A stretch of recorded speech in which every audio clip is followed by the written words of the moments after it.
మీ GIET ఇప్పుడు GGUగా మారింది. 2000కు పైగా ప్లేస్మెంట్స్, IPM, KPMG వంటి సంస్థలతో ఇంటిగ్రేటెడ్ కోర్సులు, UPSC కోచింగ్, అడ్మిషన్లు ఓపెన్. గత కొద్ది నెలలుగా బంగారం అలాగే వెండి తగ్గటం పెరగటం ఇదంతా మనం చూస్తూనే ఉన్నాము. మరోసారి వెండి ముఖ్యంగా భారీగా పతనం అయితే బంగారం కూడా కొంతమేరకు తగ్గినటువంటి పరిస్థితి. ఇది ఇలాగే నిలకడగా ఉంటుందా, లేకపోతే రాబోయే రోజుల్లో ఇంకా తగ్గే అవకాశం కానీ లేదు మళ్ళీ పాత రేటు కంటే పెరిగిపోయే అవకాశం కానీ ఉంటుందా? ఇదే విషయం మీద మనతో మాట్లాడడానికి ప్రముఖ మార్కెట్ అనలిస్ట్ ప్రభు గారు ఆన్లైన్లో సిద్ధంగా ఉన్నారు. ఒకసారి ఆయనతో మాట్లాడదాం. నమస్తే అండి. నమస్తే. ఏంటి పరిస్థితి? బంగారం ప్రియులకు అలాగే వెండి కొనాలనుకునే వాళ్ళకి ఏమన్నా శుభవార్త చెప్పే అవకాశం ఉందా మీరు? శుభవార్త అంటే చెప్పాం, ముందే చెప్పాం తగ్గుద్దని, తగ్గింది. స్టీపెస్ట్ ఫాల్ జూన్ క్వార్టర్ లో. సిల్వర్ కూడా లాస్ట్ 4 years తీసుకుంటే సిల్వర్ కూడా ఫస్ట్ బాగా పడింది కదా. సో దట్స్ అంటే ఇప్పుడు ఎందుకు అంత అంటే ఫెడ్ మీటింగ్ ఉంది కాబట్టి వాళ్ళు ఏం చెప్పారు లాస్ట్ ఫెడ్ మీటింగ్ లో, ఇంట్రెస్ట్ రేట్లు పెంచాల్సిందే. 16 members లో 8 members కన్ఫర్మ్ చేశారు. ఇది ఇన్ఫ్లేషన్ ఎక్కువ ఉంది కాబట్టి, మనది ఇన్ఫ్లేషన్ ఎక్కువ ఉంది కాబట్టి, అంటే యుఎస్ లో ఉంది కాబట్టి, సో డెఫినెట్ గా ఈ డిసెంబర్ లోపల 25 basis point 50 basis point పెంచాల్సిందే. పెంచితేనే మనకు బ్యాలెన్స్ అవుతుంది, లేదు అన్నప్పుడు వాళ్ళు పెంచేటట్టు ఉన్నారు ఇప్పుడు. అంటే ఇప్పుడు ఇంట్రెస్ట్ రేట్ అయినప్పుడు దానికి ఇన్వర్స్లీ ప్రొపోర్షనల్ కాబట్టి కొంచెం తగ్గే ఛాన్స్ ఉంది. ప్లస్ మనకి లోకల్ మనకు వచ్చేదానికి డైరెక్ట్ మన ప్రైమ్ మినిస్టర్ గారు వద్దన్నారు 1 year, అదొక ఎఫెక్ట్. ట్యాక్స్ పెంచాం 6% నుంచి 9%. గోల్డ్ తో పాటు మొత్తం తగ్గుతున్నాయి. సో మరి ఇప్పుడు ఆ ఇంపోర్ట్ ట్యాక్స్ తగ్గిస్తారా? 6% 15% చేశాం, 9% ఎక్స్ట్రా. దాని మూలంగా కొంచెం ఎక్కువ మంది ఇన్వెస్ట్మెంట్ యాంగిల్లో కొంత పర్సంటేజ్ తగ్గింది. యూసేజ్ మామూలుగా అర్జెంట్ ఉన్న వాళ్ళు కొనుక్కున్నారు, కొంతమంది ఆగారు కూడా. ఇన్వెస్ట్మెంట్ యాంగిల్లో కానీ కొనుక్కుందాం అనుకున్న వాళ్ళు ఆగారు, 80% ఆయన మాట విన్నారు. సో ఇప్పుడు తగ్గుతుంది. క్రూడ్ ఎలా తగ్గుతుందో గోల్డ్ కూడా తగ్గుతుంది. ఈ రెండు ఇండియాకి మంచిదే కదా. సో ఇప్పుడు మన ఒరిజినల్ రేట్స్ కి ఆ రేట్స్ అంత ముందు పెంచిన రేట్లు ముందు ఉన్న రేట్లు వస్తాయా? ఇప్పుడు ఇవి కూడా దీన్ని కూడా అలా చేయాలి కదా, మరి ట్యాక్స్ తగ్గించాలి కదా. మళ్ళీ రావాలి కదా. ఎందుకు చేయరు? మీరు మీరే చెప్పాలి మార్కెట్ అనలిస్ట్ గా, ఎందుకు చేయట్లేదు? ఎందుకు చేయట్లేదు అంటే ఇప్పుడు అన్ని పెరిగిపోయినాయి. ఇప్పుడు సపోజ్ క్రూడ్ పెరిగిందని చెప్పి మొత్తం మీకు ప్రతి వస్తువు ప్రతి ఐటమ్ మీద రేట్లు పెంచారు. ఇప్పుడు మరి క్రూడ్ దాదాపుకి వచ్చేసింది 72. మన వార్ స్టార్ట్ కాక ముందు ఏ రేట్ ఉందో ఆ రేట్కి వచ్చేసింది. మరి ఇప్పుడు తగ్గించాలి కదా. ఇప్పుడు మేము తగ్గించమని అడుగుతున్నాం. ఇన్వెస్టర్ కమ్యూనిటీ ఎప్పుడు తగ్గించమని అడుగుతుంది. సో మీకు తగ్గిస్తే అమౌంట్ మిగిలితే మిగతా వాటి మీద రొటేషన్ అవుతుంది, అదర్ ఆర్టికల్స్ మీద పర్చేజ్ అవుతుంది. అప్పుడు ఇంకా మంచిదే కదా. సో డెఫినెట్ గా అది పాజిటివ్ పాయింట్. సో ఇప్పుడు తగ్గించాలి అంటే ఇప్పుడు ట్రెండింగ్ చూస్తే ఇంకా కొంచెం తగ్గేటట్టే ఉంది.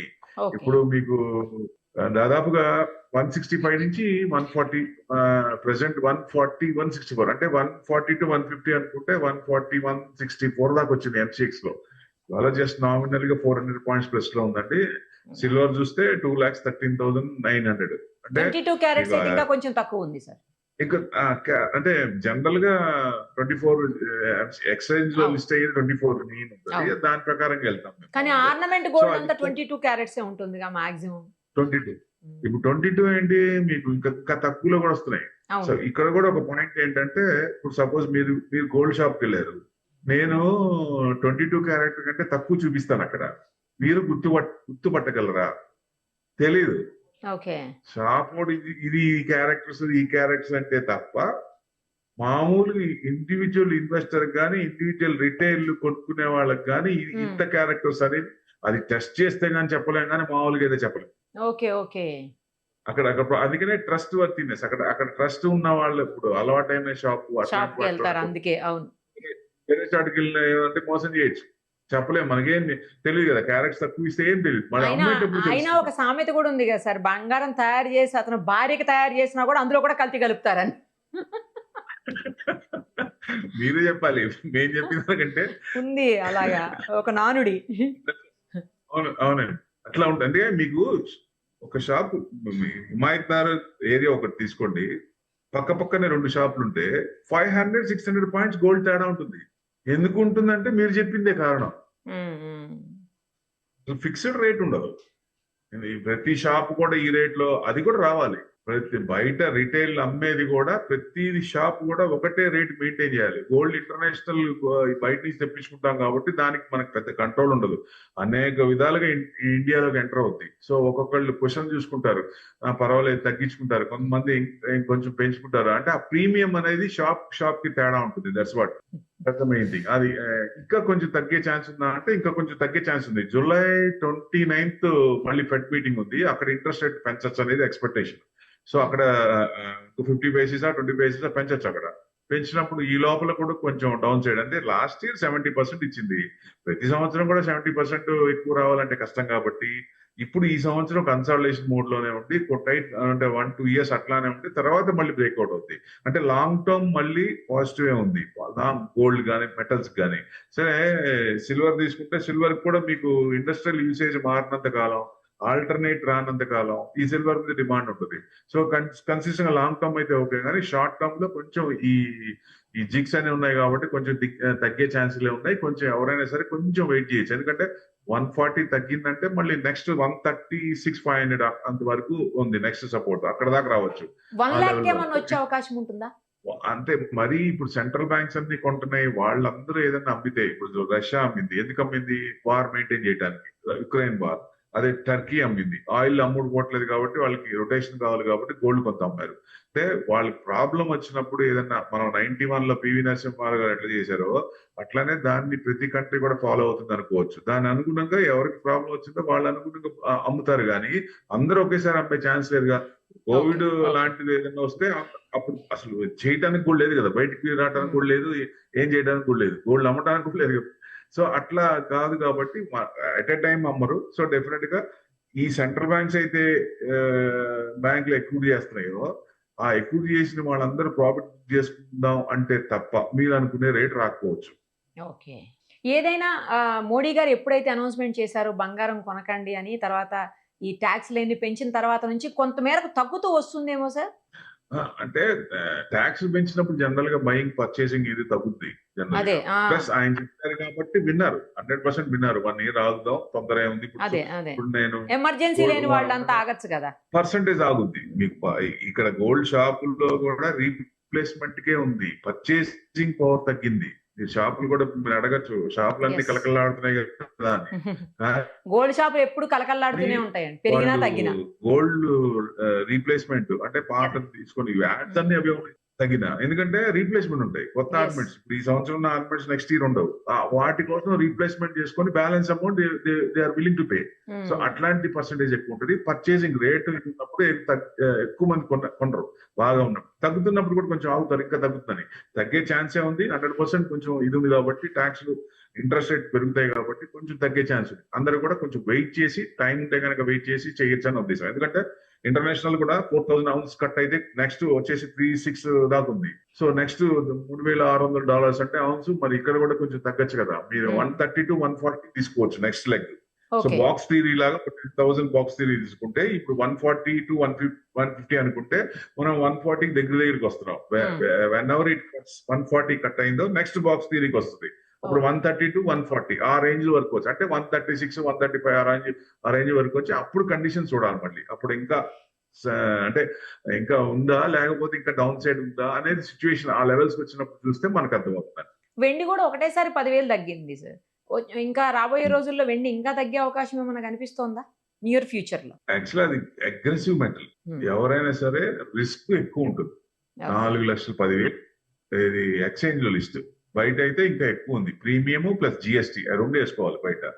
సో 4,10,000కి ఇప్పుడు ఎంత ఉంది, దాదాపుగా 50%. 4,10,000 కొనుక్కున్న వాళ్ళ పరిస్థితి ఏంటి? ఇక్కడ ఏంటంటే చాలా మంది ఏం చేశారంటే పొజిషన్ అనేది అకౌంట్స్ లో వాళ్ళు పెట్టుకోకుండా షాపుల్లో అది స్టోరేజ్ చేయడానికి ప్రాబ్లం కాబట్టి, ఇళ్లలో పెట్టుకోవడానికి ఇబ్బంది కాబట్టి ఎక్కువ 10 kgs అంటే సిల్వర్ పెట్టుకోవడం కష్టం కదా. సో అట్లాంటిది ఏం చేశారు, షాపుల్లోనే పెట్టి వాళ్ళ దగ్గర ఇచ్చేస్తున్నారు. ఆ స్టోర్ చేసినందుకు అమౌంట్ ఇస్తూ కొంత అమౌంట్ ప్రాఫిట్ లో కొంత అమౌంట్ ఇస్తూ చెప్పు. కానీ వాళ్ళు ఏం చెప్తున్నారు, ఎక్స్చేంజ్ లో ఉన్న రేట్లు కానీ బయట రేట్లు కానీ అమ్మేటప్పుడు ఒక రేటు, కొనేటప్పుడు ఒక రేటు చెప్తున్నారు. దానివల్ల చాలా మంది ఇబ్బంది పడుతూ ఉన్నారు. సో నేను ఎవరికైనా చెప్పేది ఏంటంటే, మీరు స్టోరేజ్ ప్రాబ్లం ఉంది, ఫ్యూచర్స్ అంటే ఫ్యూచర్స్ లో రిస్క్ ఉంటుంది, అప్ అండ్ డౌన్ ఉంటుంది. సిల్వర్ ఈటీఎఫ్స్ కొనుక్కోండి, తగ్గినా మనకి పర్లేదు, మళ్ళీ ఎప్పుడో లాంగ్ టర్మ్ వచ్చేదాకా హోల్డ్ చేసుకుంటాం. అదే మీకు ఈ షాపుల్లో వాళ్ళు పెట్టుకున్న వాళ్ళు ఏం చెప్తున్నారో తెలియదు, ఏం చేస్తున్నారో తెలియదు, ఏ రేట్ లో చెప్తారో తెలియదు, అసలు ఒరిజినల్ రేటో తెలియదు. సో ఇవన్నీ ఇబ్బందులు ఉంటాయి. సో ఎక్కువ మంది విలేజెస్ లో ఈ పని బాగా చేశారండి. 4,10,000 వచ్చేదాకా బాగా చేశారు. ఇప్పుడు ప్రతి వాళ్ళు కూడా అరే మేము సిల్వర్ ఈటీఎఫ్స్ పెట్టుకుంటే బాగుండేది, మీరు చెప్తే వినలేదు, మేము ఆ రోజు పెట్టుకుంటే బాగుండేది, ఈ రోజు హ్యాపీగా ఉండేవాళ్ళం అని చాలా మంది ఫోన్లు కూడా వస్తున్నాయి. ఎందుకంటే బికాస్ ఆఫ్ దిస్ ఎట్టి పరిస్థితులు చేయకూడని పని. ఎందుకంటే మనకి ఉన్నదానికి ఎక్సెస్ అమౌంట్ ఏదైతే ఉందో దాంతో నాకు పని లేదు, దీని మీద ఇన్వెస్ట్మెంట్ నాకు వర్కౌట్ అవ్వాలి అనుకున్నప్పుడు టైం ఇస్తే డెఫినెట్ గా మరి అగ్రెసివ్ మెటల్ కాబట్టి పెరిగినప్పుడు అంతే పెరుగుద్ది, తగ్గినప్పుడు అంతే తగ్గుద్ది. తగ్గడం కూడా విపరీతంగా తగ్గుద్ది, పెరగడం కూడా విపరీతంగా పెరుగుద్ది. మళ్ళీ మూవ్మెంట్స్ రావాలి. ఎందుకంటే మీకు వరల్డ్ గోల్డ్ కౌన్సిల్ గోల్డ్ కూడా చెప్పినట్టు సిల్వర్ కూడా ప్రతి సంవత్సరం కూడా అంత పర్సెంటేజ్ ఎట్లా వస్తుంది? లాస్ట్ ఇయర్ వచ్చినంత ఎందుకు రాదు కదా. సో ఇండస్ట్రియల్ యూసేజ్ లో తేడా లేదు, అంటే డిమాండ్ సప్లైలో తేడా లేదు. సో సప్లై ఇంకా తగ్గితే ఇంకా డిమాండ్ పెరిగింది, కానీ వచ్చే కంపెనీలు కొత్త కంపెనీలు ఇంకా పెరిగే ఛాన్స్ ఉంటుంది కాబట్టి. సో ఇది పొజిషనల్ ప్రకారమే కొంచెం అప్ అండ్ డౌన్.